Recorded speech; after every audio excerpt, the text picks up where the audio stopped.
What happens if a person were to fall into a black hole? Well, the short answer is you die, but the long answer is a little bit more complicated, so get comfortable. Let's set the scene. You're nearing Sagittarius A star, which is a supermassive black hole at the center of our galaxy, and you get the very brave idea to abandon your crew and go jump into the black hole.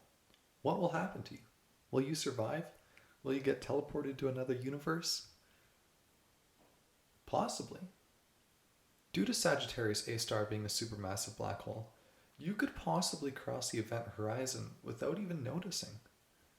This is because as the mass of a black hole doubles, its radius doubles as well. So when its radius doubles, its volume increases by 8 times. So the larger black hole you have, the less dense it will be. So this means that the most dangerous black holes you could come across are very small ones. So let's say you were falling into a black hole that was just a few times the mass of our sun. You would be turned into spaghetti. I'm not joking, that's a real term for it. It's called spaghettification. This is because in a short distance, the gravitational force your body will feel will change dramatically. So, at your feet, if you're falling in feet first, you could feel a very strong gravitational force, but only feel like half that force on your head. Because of the drastic difference in force from your feet to your head, your body will be stretched out dramatically, almost into like a piece of string. Hence the name spaghetti, because you're going to be very skinny and very long, leading towards the singularity of the black hole. But that's enough talk about super small black holes. Sagittarius A star is a supermassive black hole. So what would happen if you were falling into that event horizon? Let's say it was a controlled fall. You said goodbye to your crew members on your spaceship, and then you just kind of hopped out and you were falling towards the event horizon of the black hole, eventually to plummet into the singularity of the black hole, which we will discuss in a bit. As you're falling, nearing the event horizon, if you were to look back and try to wave goodbye to your crew members, they would appear incredibly blue to you. That is because the light that would be hitting your eyes from them would be incredibly blue shifted due to the gravitational forces being applied on the light. On the other hand though, if your crew is watching you and they wanted to wave goodbye, they would see you growing incredibly more and more red, but also dimmer and dimmer. So you see your crew members as very blue, and they see you as very red. That is because of blue shifting and red shifting respectively. You're falling towards the event horizon. Your crew to you appears very blue, and you to your crew appear very red. But what happens when you actually cross the event horizon? Well, you may still be able to see your crew members. Very blue as they are, almost looking like Smurfs, but they won't be able to see you anymore. Either your crew members won't be able to see you because the escape velocity of the event horizon is faster than the speed of light, or they will see you as you were just before you cross the event horizon. They will see a very dim, very red image of you frozen in time. Now, this isn't untrue. This is what they will see because in their universe, that is what exists.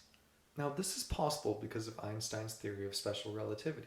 You can both be frozen in time in their point of view, but from your point of view, everything will seem like it is normal.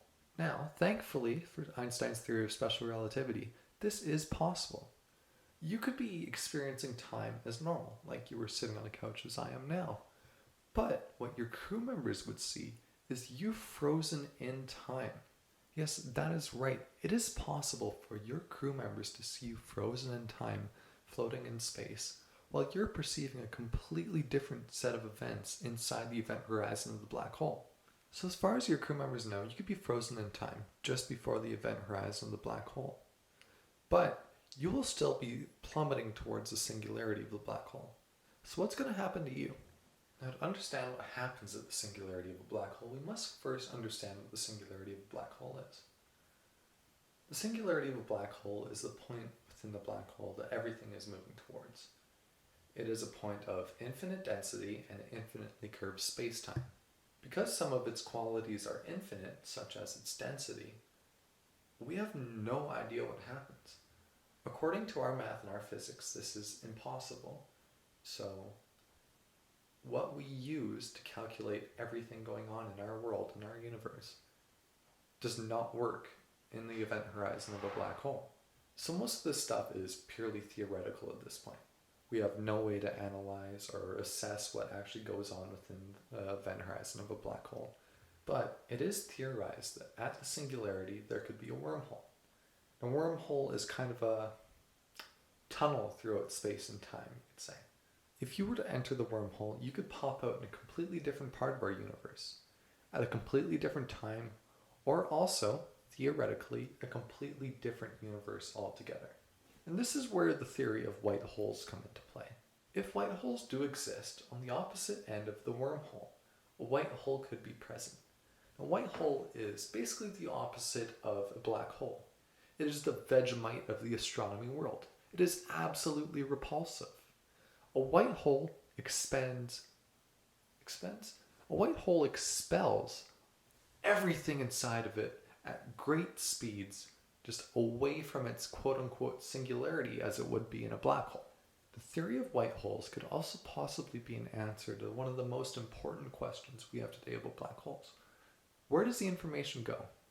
According to the black hole information paradox, quantum mechanics says that we can't just get rid of the information that falls into the black hole, but according to the no-hair theorem, we can't preserve that information?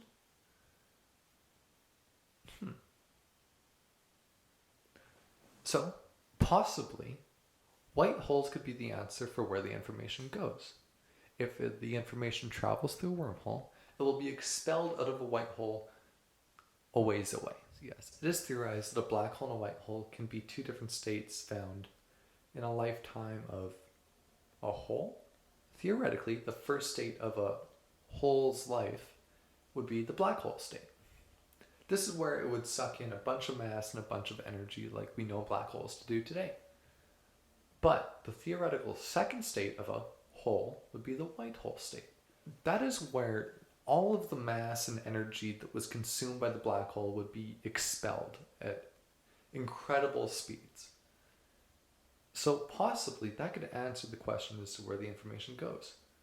Possibly we don't understand how information could be preserved, we don't understand how it could be stored in such a small space, but if white holes did exist, it would expel out all the information that went into it. So if you threw a cup of tea into it, a cup of tea would be expelled out. If I fell into it, you would see the very spaghettified remains of me being expelled out of it. All in all, what happens within the event horizon of a black hole is very theoretical. We have no way to analyze it and no way to know for sure what is going on. But, like the short answer goes, if you fall into the event horizon of a black hole, you're probably going to die. So yeah, that's about all I could talk about with falling into a black hole. Thank you for watching.